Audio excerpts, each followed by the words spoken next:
At the Brookings Institution, specializing in Indian foreign policy. On this new Brookings podcast, we'll be turning the spotlight on India's partnerships, its rivalries, and its role on the global stage.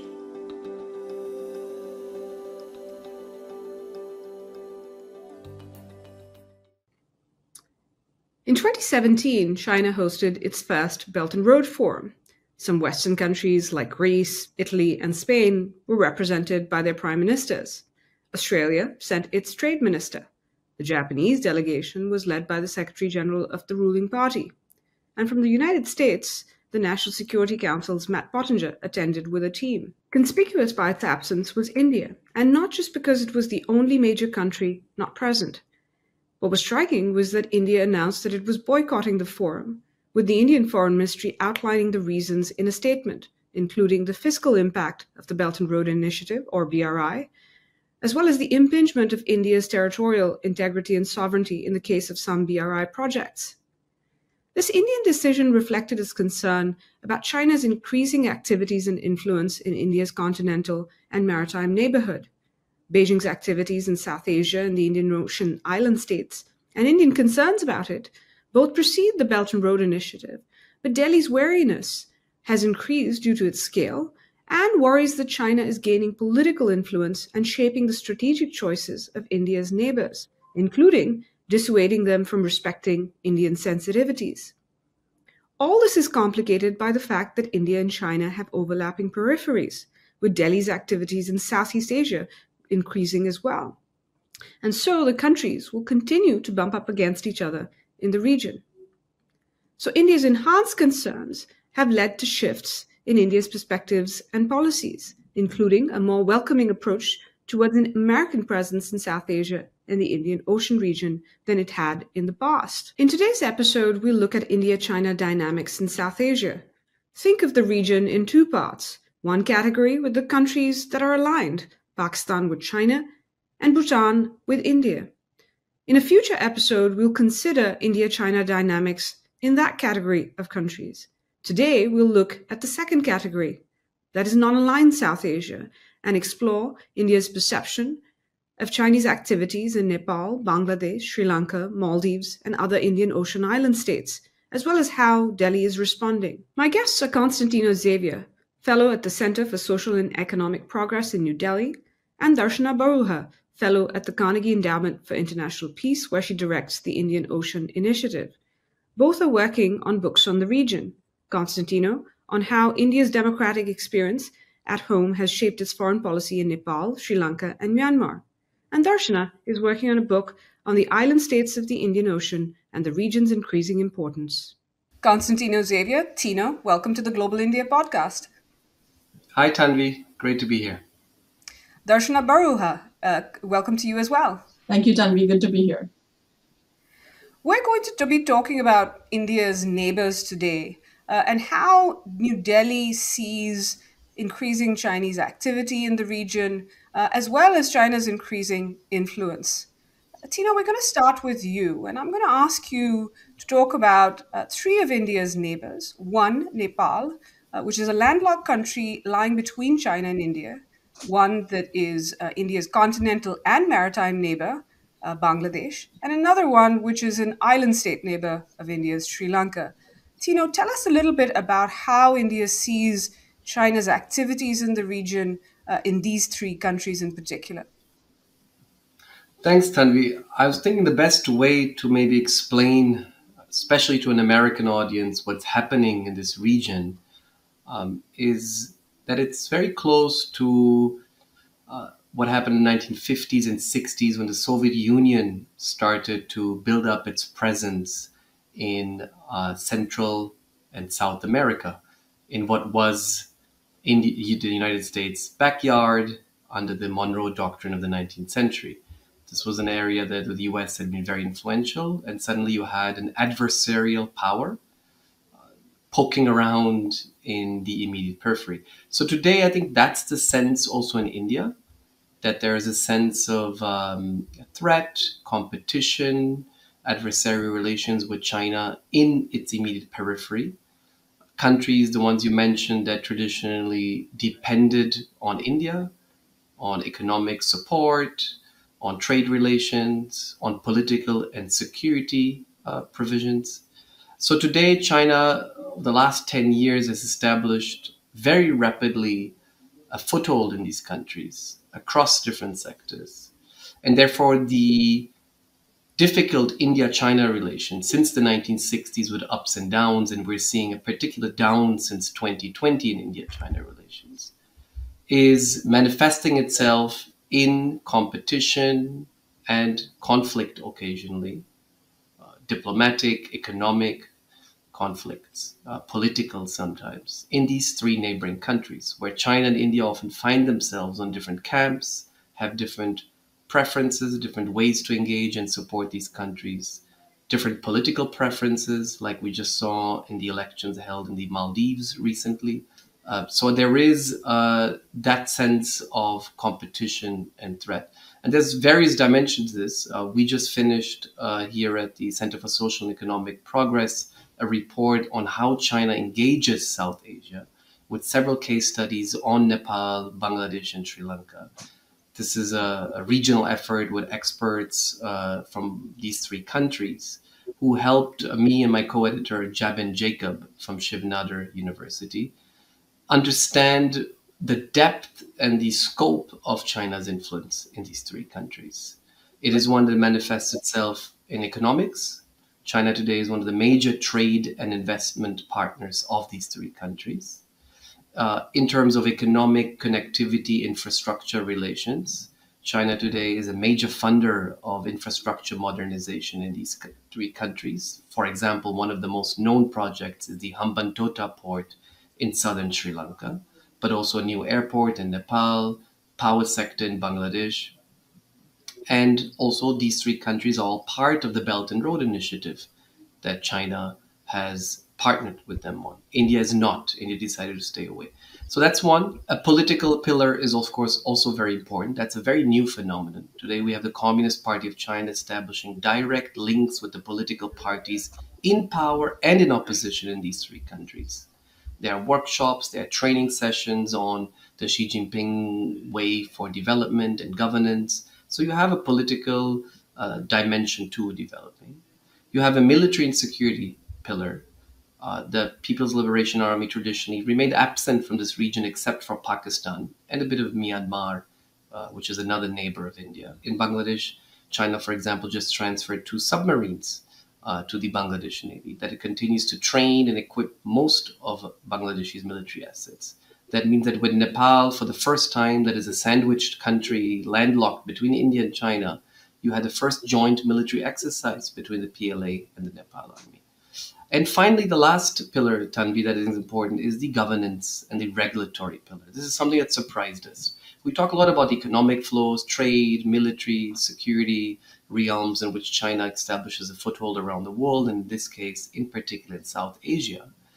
But the deeper unknowns impact that China is having on setting standards, legislation, regulation on telecommunications, on infrastructure, on environmental and social assessments for infrastructure and how they should look like. This is very interesting. This is state-owned enterprises from China who are indirectly through parliament engagements, political engagements, think tank engagements, engaging civil society, and in many ways establishing a system that will be favorable to Chinese companies and Chinese interests over the next decades. And it's interesting, Tino, because you have written about how one of the things that India is having to get used to is that it used to have a monopoly as such in the neighborhood, or a relative monopoly, and now it's dealing and having to deal with a more competitive environment in the region. Darshana, let's move to India's maritime neighborhood, where we've seen some similar trends. Also, one trend that Tino alluded to, which while there is this new and renewed focus and interest from China, thanks to what used to be the One Belt, One Road, now the Belt and Road Initiative, China's engagement precedes that. And you've seen Beijing increase its engagement in the Indian Ocean region. So let's move to India's maritime neighborhood and talk to us about the Indian Ocean island states with whom India has had long-standing ties, but where Beijing has been increasing its investments as well as its influence in recent years. Thanks, Tanvi. I agree with a lot of what Tino's mentioned in terms of some of the complexities that India has had to deal with in its competition with China. In the Indian Ocean region, I think the story is slightly different from, say, India's continental neighborhood, because I see two developments. One is, of course, the way India itself looks at maritime security and the broader Indian Ocean region, in the sense that the ocean has traditionally been divided into Eastern Indian Ocean and Western Indian Ocean, and it has had a continental division of a maritime domain. So Sri Lanka and Maldives is viewed through the prism of South Asia, whereas, say, Seychelles and Mauritius, which is on the Western Indian Ocean, along with Madagascar and Comoros, comes under the Africa lens, which has a more of a continental view than, say, maritime view. And I think somewhere India has also made that difference. So despite having really strong relationship with Sri Lanka, Maldives, and then Mauritius and Seychelles within the Africa Bureau, it has had different levels of interactions and engagements with the different sort of the sets of islands. So when we talk about the islands of the Indian Ocean region, there are 6. So from east to west is Sri Lanka, Maldives, Mauritius, Seychelles, Madagascar, and Comoros, all the way to the Mozambique Channel, and this side is the Andaman Sea. And together that constitutes the Indian Ocean, the entirety of the Indian Ocean region. The one aspect of the competition is, because of India's proximity to Sri Lanka and Maldives, that competition in the recent years have been felt more acutely, because combine that with what's happening with Bangladesh or Nepal, or even, conversations in Afghanistan, Pakistan, it feels more accentuated and more, there's a sense of urgency that is felt in Delhi in a way that developments in, say, a little bit under the middle of the ocean, which is, say, Mauritius and Seychelles, remain somewhere slightly at a distance, and Madagascar and Comoros, I would say, is pretty much at the periphery of it. Whereas from the China perspective, in my view, China looks at the region as one and engages equally with all 6 islands. So from my understanding is that the reason, when it comes to the islands of the Indian Ocean region, why we hear more about Sri Lanka and Maldives and less about Madagascar and Comoros is because of how India views that and what is being discussed in India's political engagements. For instance, China has an embassy in all 6 islands in the Indian Ocean region. It's the only major power to have a political and a diplomatic footprint across all the Indian Ocean islands. Nobody else has it, not the United States, not UK, not France, not India, not Japan, not Australia. No other player has it. So a lot of the engagement has essentially really been sustained over several decades, but combined with what has been happening on continental South Asia, combined with China's larger approach and engagement on Belt and Road Initiative, and combined with China's even expanding engagements with, say, Africa and Middle East, which all have an Indian Ocean coast, the conversation on the Indian Ocean region and China's increasing presence is beginning to be felt more, because it's beginning to be discussed more. But a lot of them have essentially been a continuation of a lot of the projects that have either started, as you said, predates the Belt and Road Initiative, or essentially is something that China has been building on strategically, politically. And because there was never essentially direct competition between India and China at sea in a way that has existed across the land borders, I think the heat of that, or the pressure of that, is felt more acutely. And now, combined with all of the continental troubles and the continental escalating tensions, the presence in the maritime domain is beginning to be felt at a strategic and political level in a way that India had not really looked at it. But I would say, in competition in the Indian Ocean region, it is an evolution over a period of time. It's not an development of the last 5 years or even 10 years. It's just that we are hearing more of it because of the combination of multiple different factors, which leads to the question or the conversation that how the region is reacting to it. And we can go into that later. But essentially that the reaction or the engagement from regional players, the maritime neighbors towards India, is also a reflection of how India has engaged with these neighbors over the last several decades. For instance, I cannot remember any cabinet level visits to Madagascar, Comoros from India in at least in the last several decades. But you will not struggle to find such high level visits, say from China. Even when Prime Minister Modi went to Sri Lanka in 2015, I think it was after a gap of 28 years that an Indian political leader had gone there. When they went to Maldives, it was a gap of several decades. So it's not something that has happened overnight or because it's a direct reaction of India-China competition on the continental border. It's just that the maritime conversation was never a front and center conversation in India's foreign policy engagement in a way it has become in the last 5 years, and why we hear and feel the competition being played out in the Indian Ocean region.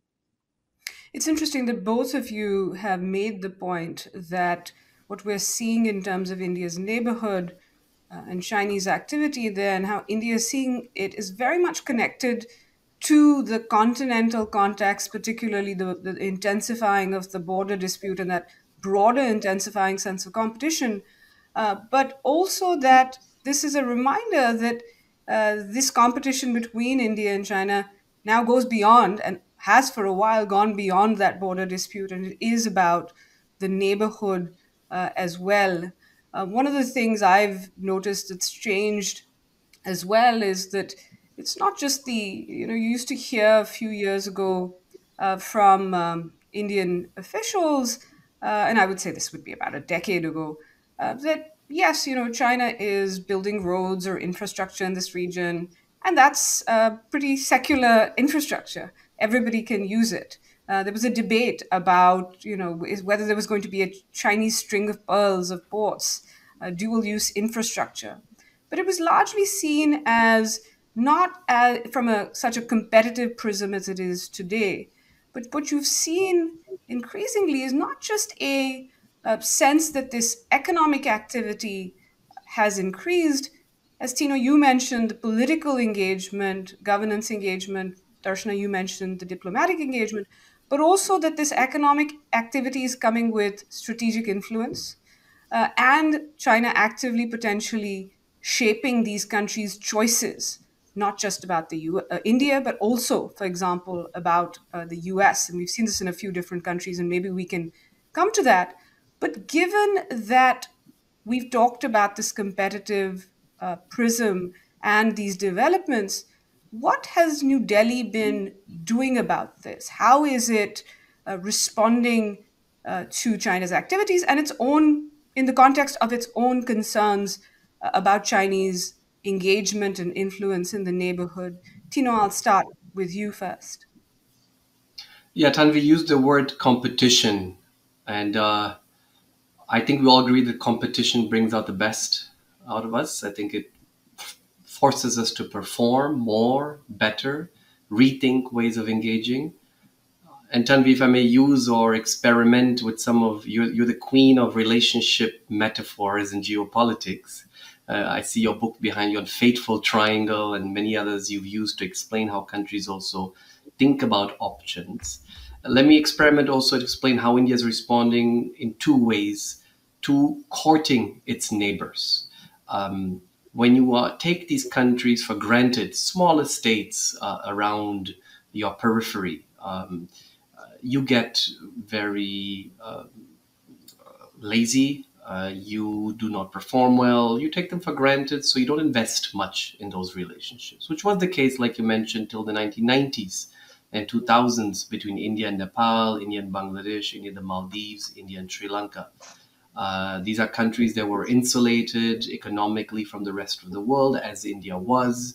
They lived in many ways under the shadow of this regional behemoth, India. Now, what China brought, competition, has forced India to rethink the terms of its relationship with these countries. And it does it in two ways.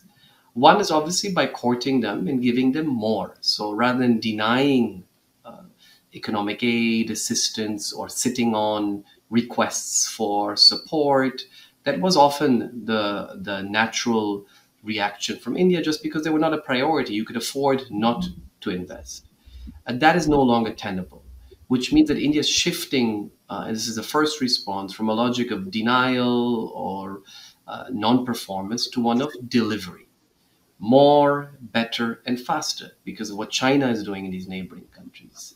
That means that also countries as Nepal or Sri Lanka expect more from India. They want more. In the past, sometimes they themselves were reluctant about economic linkages, trade linkages with India, services liberalization, for example, in terms of mobility of talent. Bangladesh today is negotiating a major economic partnership with India because it's graduating as a middle income country in 2026. And in fact, in relative terms today is as wealthy, if not wealthier than India. It has done very well. So these countries see in India a growth engine, and therefore India needs to deliver much more in terms of that economic interdependence. It's doing a lot on the basic transportation infrastructure that this region has dismantled. India just inaugurated the first 2 petroleum products pipelines in the region. India is developing new railway linkages with its neighbors. It's upgrading its border management infrastructure so trade can flow faster through digital mechanisms and systems. The ports of India are now finally giving access to landlocked countries like Bhutan and Nepal to import and export and communicate with their markets with the rest of the world. Finally, we have now trilateral power connectivity between Bangladesh, Nepal, and India. India has often opposed its role as a transit country for Nepal to export power to Bangladesh. And Nepal sits on one of the Bhutan, both countries in the Himalayas, in the mountains, sit on some of the world's largest hydropower potential. So finally, these 2 countries now are exporting to India, to Bangladesh, and to third countries. So that's the first one. The second response, Tanvi, again to your relationship metaphor, is partnerships with other countries. As China has shown up to be a very strong competitive player for India, I think India has also realized that it has more to gain by partnering and developing complementarities, coordinating, pooling efforts with countries beyond the region, inside the region. That means that today India is very comfortable working with Japan in Sri Lanka and in Bangladesh. In fact, it took India to nudge Japan to re-engage with Sri Lanka after their major financial default last year. The Japanese had invested a lot in Sri Lanka and were a bit reluctant to return to Sri Lanka. And it took a lot of political and diplomatic effort from India to engage Japan and give conditions to Japan to say, please come into Sri Lanka. We need you in Sri Lanka to support with capital, with know-how, with skilling, with infrastructure development, that the revival of the Sri Lankan economy, which in turn benefits southern India in particular in terms of economic interdependence. With the US, there are some areas and some geographic and sectoral areas where India may still have some reluctance about working with the US. But on most accounts, India welcomes a greater American presence in Nepal, where, for example, under a recent agreement, the U.S. has provided $600 million worth grant for electricity connectivity between Nepal and India. U.S. just opened up a new embassy in the Maldives. So that is all seen positively today. The same could be said about France. We saw the first ever visit, first ever visit by a president of France to Sri Lanka. President Macron was in Colombo recently.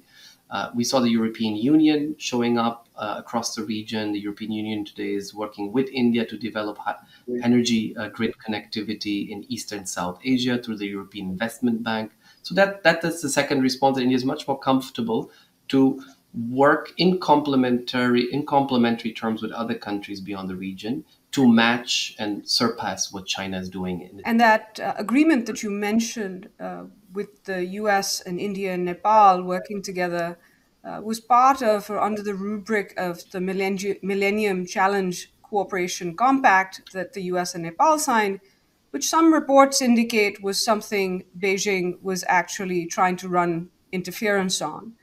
We've seen similar kind of reports of Beijing also trying to exercise influence to shape choices vis-a-vis India and the US and Sri Lanka, for example, as well, whether it was a visiting forces agreement or whether it was certain economic projects with the US, India, or Japan.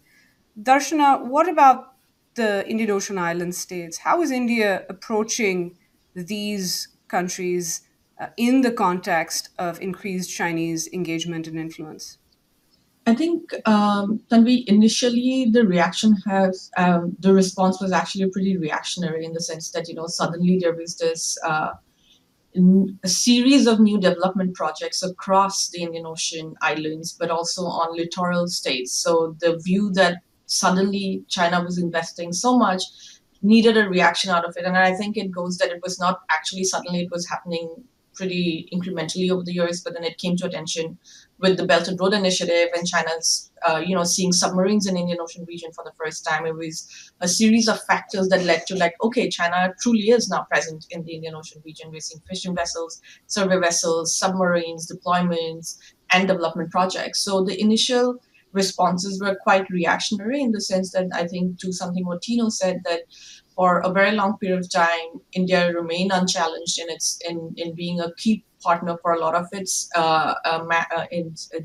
neighbors. And for the first time, it was beginning to feel that pressure. So if China was building a port, so do we build a port for a port and a bridge for a bridge? And I think we did see a series of announcements of infrastructure projects, even initiatives that did not really stand time, I think, like Asia-Africa Growth Corridor. Remember, India and Japan announced that, and then it didn't really materialize because there was this scrambling to work with whoever was available to announce alternatives to Chinese-led infrastructure projects. And it was much more a reactionary response than actually thinking through. And I think at some point there was a pause and a reevaluation of how to address this issue, because it was not going to be a short-term or even a mid-term issue. It's a long-term issue.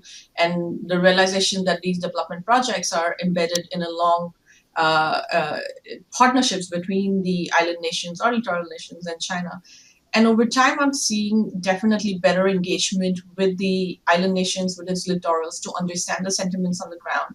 The one thing India has done well in the Indian Ocean region coming out is the utilizing the advantages of its geography. And to just give a very specific example, COVID.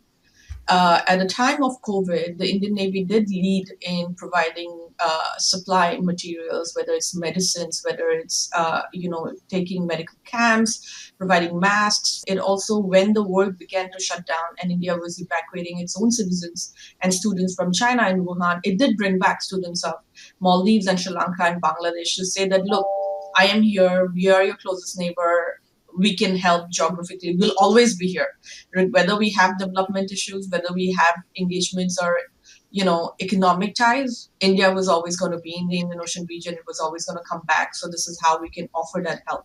And we saw that going across, India had a pretty impressive vaccine outreach across the Indian Ocean region that I think it offered it equally to all the islands, but also littorals. But it was not just limited to vaccines. I think it did extend to critical medicines. It did extend to food, grains, rice, at a time where the whole world was really shutting down. And I think India has used that advantage of geography to better to re-engage with the region, to say that there are different ways that we can help. There are different ways that we are willing to help. And we are also willing to come to your aid when the rest of the world is shutting down. And I think that has really had an impact in pausing and from the region also to see that, yes, you can't play the binary of India versus China, because both are important in different ways, and also accepting the geographic reality of India and the Indian Ocean region that really that come true.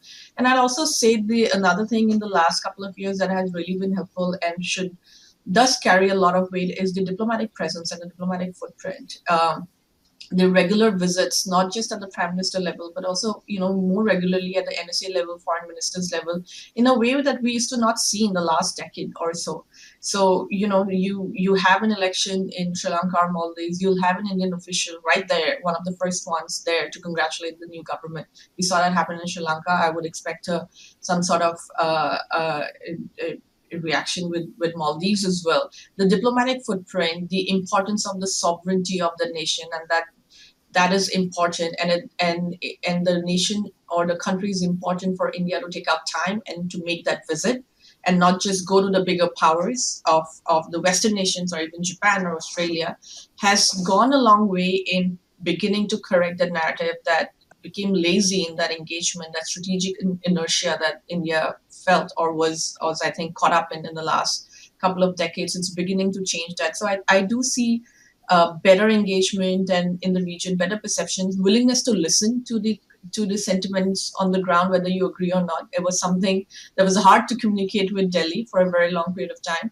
But now there is a recognition that on the ground, yes, people, political parties, and the local perceptions of India are different, and then accepting that it's different, but then they're still seeing a role to play. And I think that has been a response, along with coming up with partners, some of the issues and examples that Tino provided. There's definitely a long way to go because the political baggage is significant. I would say that, you know, the local perception is pretty fresh in terms of the number of years that India, at least from the regional perspective, they felt that India had not abandoned them, but got lazy in that engagement. Took time. I think it really goes to a lot of the things that Tino mentioned, taking time in processing requests or coming up with solutions. And I think India's really taken in concerted effort in addressing those issues. And just a final sort of example on how structurally India is building that in its response to the neighborhood is the Indian Ocean Division within the Ministry of External Affairs. You know, a separate division that has come out to better understand what coordination mechanisms are required to really look at the island nations of the Indian Ocean region as a maritime, with its maritime identity, with its geography. You have now a separate division trying to coordinate that and trying to figure out where does this fit in within, say, India and Africa outreach, or India South Asia outreach, or India neighborhood outreach. But there's still a separate division looking at the Indian Ocean region, which I think goes to talk about how structurally India is beginning or has begun to review its engagements in the region as a response to what it saw coming up very quickly and fast in Chinese engagements across the area. It's worth noting another element. Tino, you mentioned that India has moved from more denial to delivery. Darshana, more dictating to listening. But there is this aspect where India also finds ways to make clear its red lines to its neighbors as well. So that aspect hasn't entirely disappeared, and it is something that you see doesn't happen publicly, but we do hear reports of it, and often from the region. I just do want to ask both of you a couple of kind of follow-up questions to kind of just have brief answers. One is to just talk a little bit about what the kind of organizational infrastructure, have there been any changes? We used to have in South Asia a South Asian Association for Regional Cooperation, or SARC. We've seen some shift away from that. Could you talk about that? But also this other aspect, which both of you alluded to, is regional perceptions. We've seen these countries in some ways adopt an approach that India took in the Cold War, which was non-alignment. And, you know, playing one off against the other sometimes, is taking advantage of competition to benefit. Have you seen that recently in the neighborhood? And where do you think that will go in terms of how the neighbors are actually seeing India-China competition? Tino, to you first, and then Darshana, you. Thanks, Tanvi. On three accounts. One, organizational cooperation institutions. There used to be the South Asia Association for Regional Cooperation. In fact, it still is, but it's been in the freezer now for 6-7 years, simply because India and Pakistan do not get along well currently. They have reduced their relations to one of their many record lows, but that's where we are currently. So there's no appetite to work to a regional institution from both sides that includes both countries. This also has to be understood from a geoeconomic perspective. If you look today, at Pakistan's economic growth and connectivity priorities. They are aligned with China northwards. They're aligned southwards towards the Gulf region. And they're aligned westwards towards Central Asia, Afghanistan, partially, depending on what happens there. So there's no Eastern interest in Pakistan to develop economic growth, etc. Vice versa for India. If you look at where the investments have gone into the efforts from government, the political visits that Darshana was talking about that have been historic after decades often. If you look, for example, at a study we did of where India currently has opened and currently has consulates, diplomatic missions below the embassies and capitals, they're almost currently all towards the east and the south. That means in the Bay of Bengal region, Bangladesh, Nepal, Bhutan, Myanmar, Thailand, Indonesia, which is a maritime neighbor of India, we forget often, as well as Thailand, Sri Lanka. So India's interest has been towards the east and the south, geographically speaking. Of course, this is a simple way to explain it. But therefore, there's very limited interest for India and Pakistan to work to common regional organizations for that growth imperative that I was discussing before. Second, on the politics that you mentioned, I can't resist paraphrasing one of India's strategic doyens in India, K. Subramaniam, who happens to be the father of India's current external affairs minister, who in the 1980s took this very realistic take on politics in the region and basically said, whatever we do, we will never be loved in the region. He said, you can work really hard, you will be sometimes feared, disrespected. At best, if you work really hard and deliver really hard, maybe there'll be some sense of tolerance or respect for you as the great big country, big neighbor, big brother in this region, surrounded by really smaller countries except Pakistan. So I think also one of the illusions you have often here in India is that you must be loved by your neighbors. They must appreciate and be grateful. And why are we just not loved? I mean, I don't see that as passionately. I think naturally all smaller countries have genuine concerns that transcend politics. I'll give you one example. When India tried to do a major effort that all economists and technocrats think is very important for regional economic growth, which is a motor vehicles agreement for trucks, cabs, and cars to cross borders in a facilitated way. Bhutan rejected this in parliament because there were concerns about a mass entry of vehicles from India, possibly risks of migration. There were local lobbies of taxi drivers and truckers that oppose this. So it's very difficult to promote a regional interdependence and connectivity agenda because there will also be political losers from that political economy change in the region. So that is happening. It will continue to happen. It's something India has to manage, and it will be difficult. Last point is about this non-alignment perspective you brought in, Tanvi. And absolutely, I think these countries are doing to India what India has done, and in many ways still does, with other greater powers. This means that these countries are learning the difficult art of balancing, diversifying risks, expanding partnerships, and going beyond the India-China binary, and also looking for other options. That's why I mentioned Japan being welcome in the region. That's why the European Union now has an Indo-Pacific policy and establishing a growing presence in Sri Lanka, in Bangladesh, economics, trade, diplomatic, security presence. Individual countries from Europe are doing this, France in particular, but Germany is beginning to do it too. The United States, I've mentioned before, is also expanding its network and its presence in the region to the examples I've mentioned before. So these countries are learning that. The biggest challenge, though, Tanvi, is that it's very easy to have a vision of non-alignment, but to implement it to policy decisions is very difficult. These are small states, and they don't have much state capacity often. This means, for example, looking at different projects and deciding which one is going to be more aligned with our developmental ambitions, with our governance and political preferences. And there I see some concern that many of these countries want to play the balancing game, but often end up committing to China too much, or to India, or to other countries. And let's see how that pans out. But in Sri Lanka, certainly there are great concerns about how Sri Lanka was not able to play this non-aligned game and paid a price in its default last year.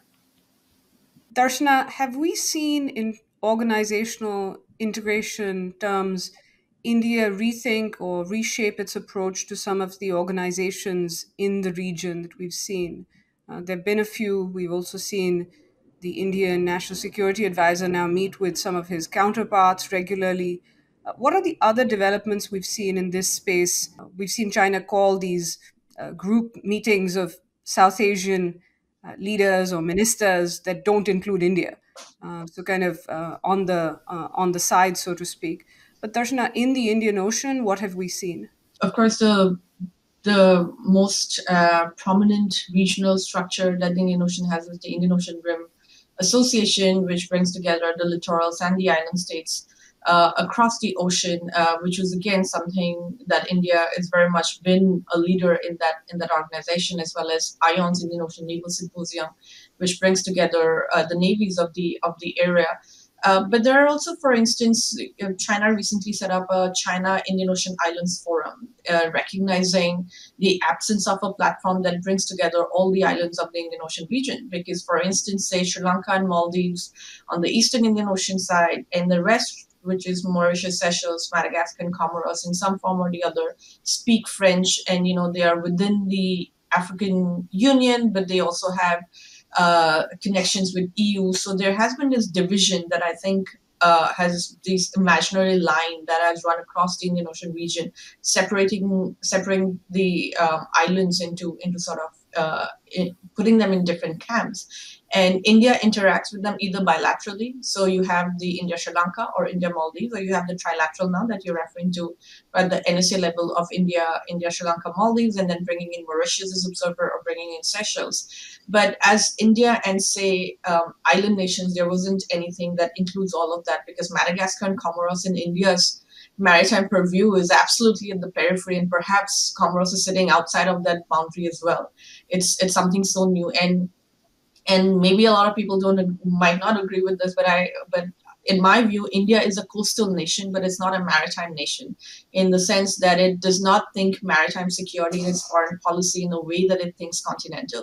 So it has a large coast, so it reacts and responds and engages with issues that emerges from the sea, from the ocean, whether it's on the economic side of it or security side of it. But from a strategic, political, and diplomatic side, India is not a maritime nation in a way we are used to thinking about maritime powers and naval powers in maritime nations. The Navy is a different conversation, but then I think as a political structure, I don't think India has traditionally been a maritime power. So it misses points, or it misses developments that it would have been so much easier for India to do, to set up an Indian Ocean Islands Forum that, Beijing was the first one to even offer it. Why did it miss Delhi's mind to have something like that, despite having such closer interactions with them? And I think it does go back to how India views its own geography and how it thinks about its foreign policy engagements.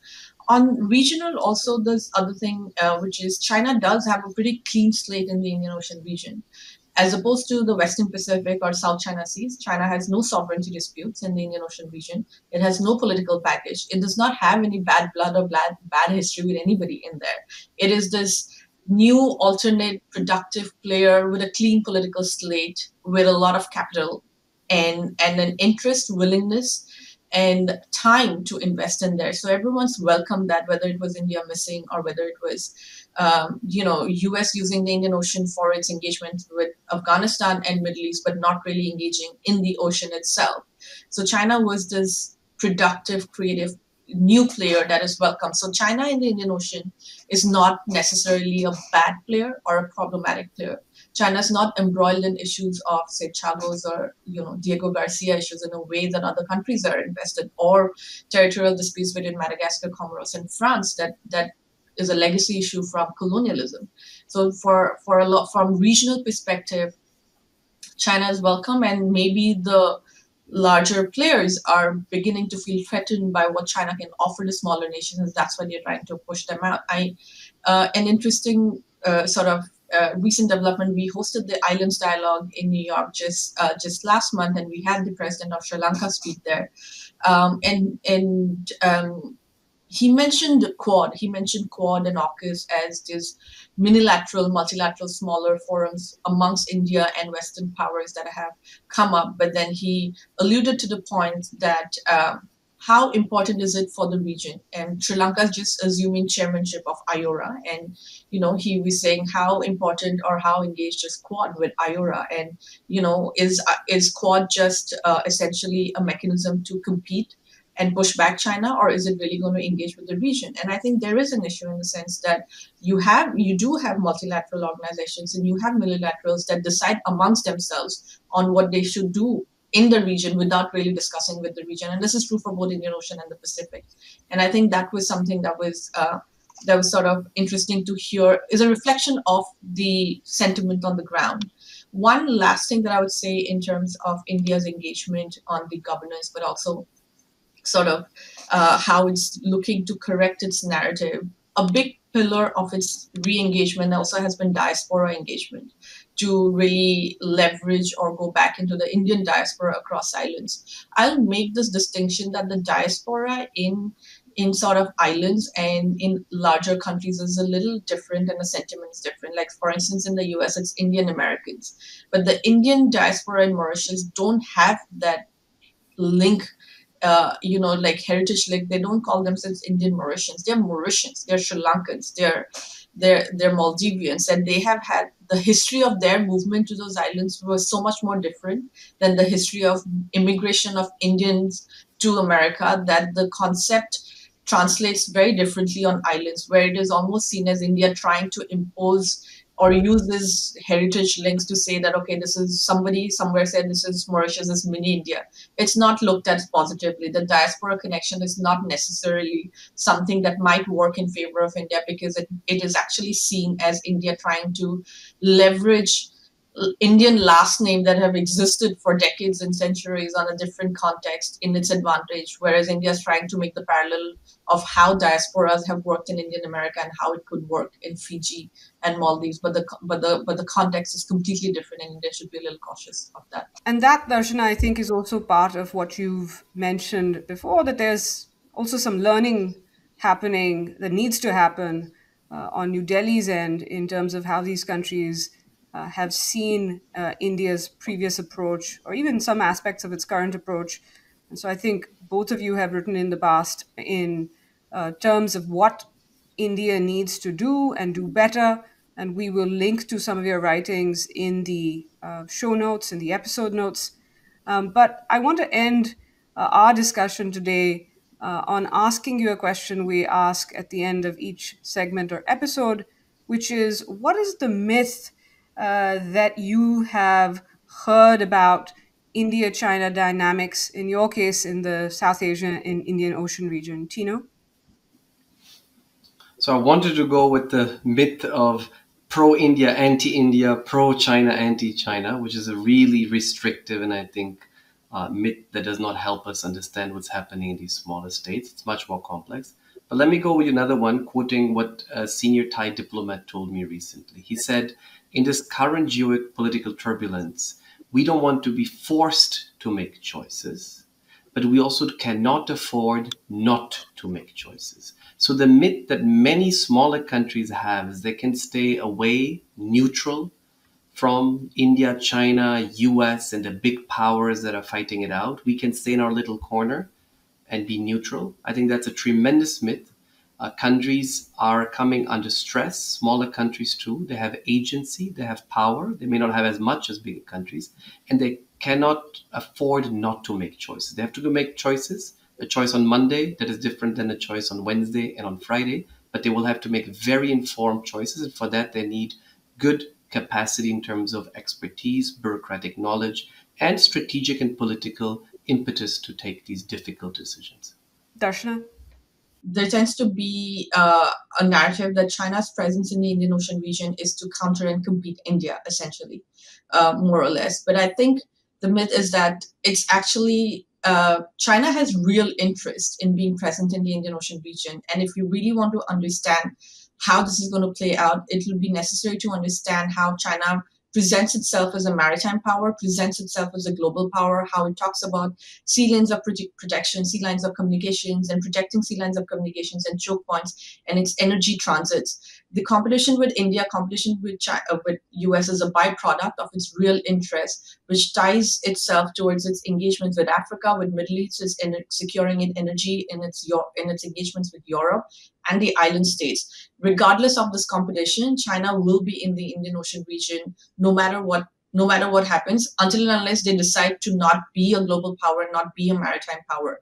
So looking at it from the viewpoint or the lens of India-China competition does not give us the answers or the long-term predictability of the trends of where this might be headed to, because I truly think that India question has come up in China as China has sought to better manage its engagements in the Indian Ocean region in its own view, which is important to it becoming maritime power, because just to end on a fact that is often missed because of this continental division of an ocean, is China has one overseas base anywhere in the world. It's in the Indian Ocean region. It's in Djibouti.